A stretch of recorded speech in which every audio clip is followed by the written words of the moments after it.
करोड़ लोगों ने संगम स्नान किया है और इस दौरान त्रिवेणी संगम पर अमृत स्नान कर रहे श्रद्धालुओं पर पुष्प वर्षा भी की गई। अब महाकुंभ में अगला अमृत स्नान मौनी अमावस्या के दिन यानी कि 29 जनवरी को होगा। धार्मिक मान्यताओं की अगर माने तो महाकुंभ में संगम स्नान करना अमृत पान के समान माना गया है और यही कारण था जब 14 जनवरी का दिन था, मकर संक्रांति का मौका था, तो लोग यहाँ पर बड़ी तादाद में पहुंचे। 3 करोड़ से ज्यादा श्रद्धालु महाकुंभ में शामिल हुए और आप देखिए किस तरह से उन लोगों पर पुष्प वर्षा की गई है। ये 14 जनवरी यानी कि कल की तस्वीरें आपके टीवी स्क्रीन पर है। एक बड़ा दिन था मकर संक्रांति का, पहला अमृत स्नान किया गया। 13 अखाड़े अलग अलग जो कि आस्था की डुबकी लगाते हुए नजर आए और जैसे जैसे दिन चढ़ा वैसे वैसे ये महाकुंभ में जो श्रद्धालु हैं उनके आने का रिकॉर्ड बनता चला गया। और अब बात उत्तर प्रदेश की भी कर लेते हैं। उत्तर प्रदेश के सीएम योगी आदित्यनाथ ने महाकुंभ को लेकर सोशल मीडिया साइट एक्स पर पोस्ट किया है। क्या लिखा है ये भी आपको बताते हैं। उन्होंने श्रद्धालुओं का अभिनंदन किया है, उन्हें मकर संक्रांति की शुभकामनाएं दी हैं और ये जानकारी भी दी है कि पहले अमृत स्नान के पर्व पर 3.5 करोड़ श्रद्धालुओं ने संगम स्नान किया। उन्होंने सभी अखाड़ों, साधु संतों, श्रद्धालुओं के साथ साथ व्यवस्था को संभालने वाले हर एक विभाग और स्वयं सेवकों को प्रथम अमृत स्नान के सफल आयोजन पर बधाई दी है। ये ट्वीट भी आपको दिखा रहे हैं जो सोशल मीडिया प्लेटफॉर्म एक्स पर उत्तर प्रदेश के मुख्यमंत्री योगी आदित्यनाथ की तरफ से किया गया है। और क्योंकि एक बड़ा रिकॉर्ड कायम हुआ, बड़ी तादाद में 3.5 करोड़ ऐसे श्रद्धालु रहे, लोग रहे जो आस्था के साथ वहां पर पहुंचे और उन्होंने पहली जो डुबकी थी आस्था की वो लगाई।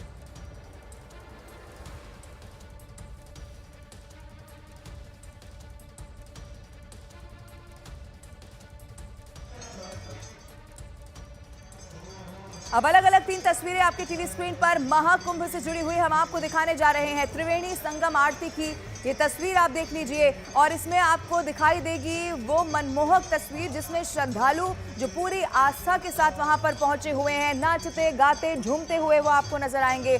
और राम घाट पर गंगा आरती की गई है और उसमें भी बड़ी तादाद में जहां तक आपकी नजर जाएगी वहां तक आपको दिखाई देंगे वो श्रद्धालु जो इस महाकुंभ में, और ये महज आस्था का मेला नहीं है, ये एक पर्व है जिसका सालों साल इंतजार किया जाता है। 12 साल के बाद जब ये मौका आया है तो उसके बाद आप देखिए किस तरह से जो भीड़ है, जो श्रद्धालुओं का रैला है एक तरह से वो वहां पर महाकुंभ में प्रयागराज में लगा हुआ है। और इसी से जुड़ी हुई अलग अलग 3 तस्वीरें हम आपके टीवी स्क्रीन पर आपको दिखा रहे हैं। आरती की भी ये तस्वीर आप देख लीजिए। देखिए सुबह सुबह का वक्त है, अगर आप भी वहां नहीं जा पाए हैं तो आप न्यूज़ 18 इंडिया के जरिए इस आरती की खूबसूरत तस्वीर को देख सकते हैं।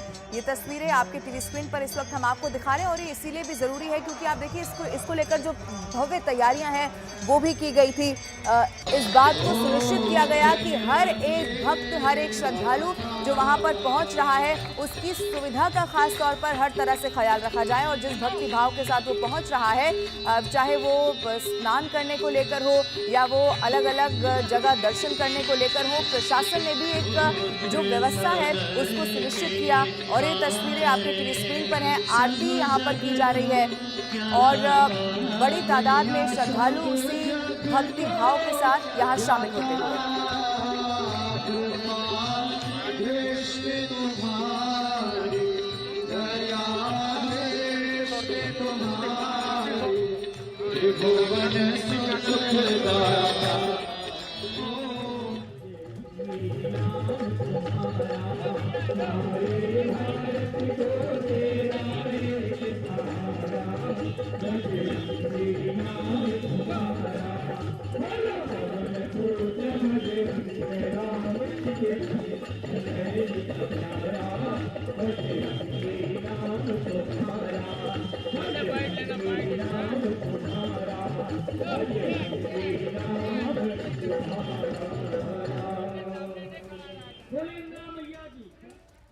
तो तस्वीरें आपने देखी, महाकुंभ में बड़ी तादाद में श्रद्धालु पहुंचे हुए हैं। और महाकुंभ की बात की जाए तो इसका महत्व न केवल धार्मिक है बल्कि इसका ज्योतिषीय आधार भी है। ये मेला धार्मिकता, आस्था और संस्कृति का एक अनूठा संगम है। ये आयोजन न केवल भारत के करोड़ों लोगों को जोड़ता है बल्कि विश्व भर से लोगों को सनातन से जोड़ने में मदद करता है। आस्था सिर्फ देश में नहीं, विदेश के लोगों में भी है इस प्रयाग और इस कुंभ के प्रति। यही वजह है कि जर्मनी के बर्लिन से एक बिजनेसमैन यहाँ आए जो स्पेशली इसके लिए आए हुए हैं। हम देख सकते हैं। Sir, where exactly you are from? I'm from Leipzig. I'm from Leipzig. It's in East Germany. It's close to Berlin, and yeah. Yeah. What is your first reaction about this Kumbh?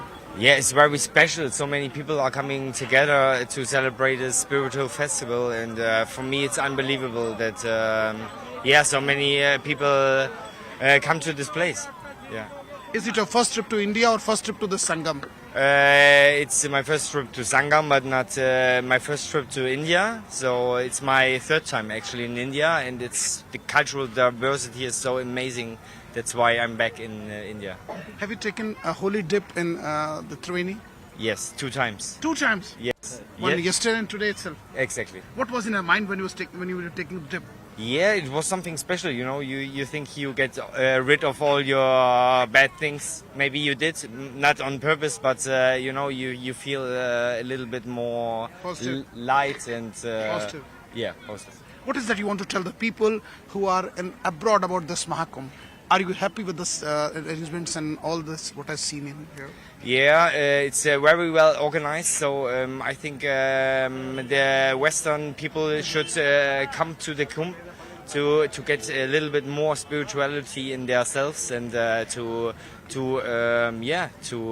enjoy this place and the people around. I just want to know, can you speak out Har Har Gange? Sorry? Har Har Gange. Hara Hange. Har Har Gange. Hara Gange. Okay. Om Namah Shivaya. Om Mani Shivaya. That's good.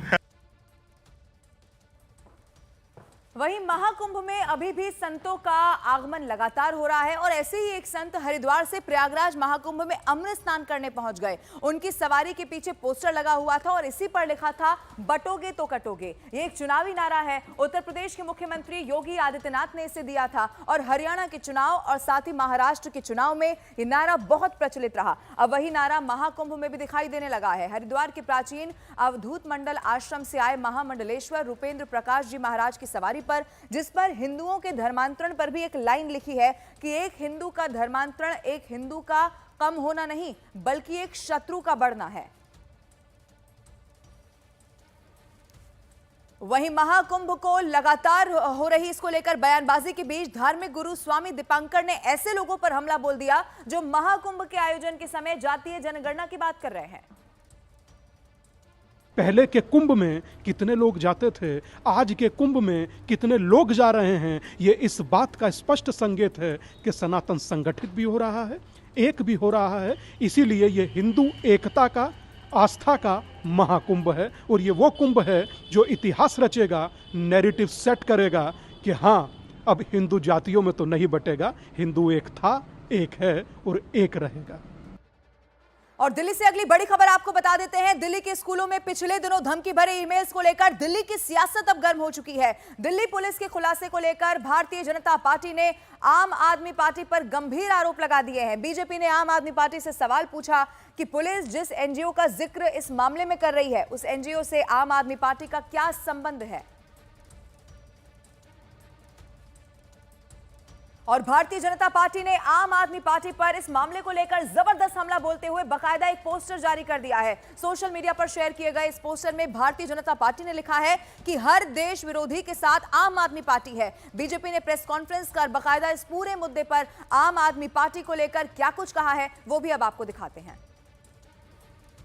मूलतः यह email एक ऐसे व्यक्ति के द्वारा आ रहे थे जो अल्पवयस्क है, कि उसके परिवार के लोग और उसके अभिभावक ऐसे कुछ एनजीओ से जुड़े हैं जो कि इस प्रकार की गतिविधियों में पूर्व में संलिप्त रहे हैं, जिन्होंने अफजल गुरु की फांसी का विरोध किया है और ऐसी तमाम गतिविधियां जो कानून व्यवस्था की दृष्टि से राष्ट्र की सुरक्षा के लिए घातक मानी जाती हैं, उन गतिविधियों के समर्थन की बात आई है। कि हम सभी जानते हैं कि दिल्ली में आम आदमी पार्टी का बहुत गहरा संबंध न सिर्फ तमाम ऐसे अवांछित एनजीओ से रहा है और तमाम ऐसी गतिविधियों से रहा है जो अफजल गुरु की हैंगिंग और देश विरोधी तमाम गतिविधियों में लिप्त रहे हैं। वो एनजीओ के लोग कौन हैं? उनका आम आदमी पार्टी से कोई संबंध है क्या?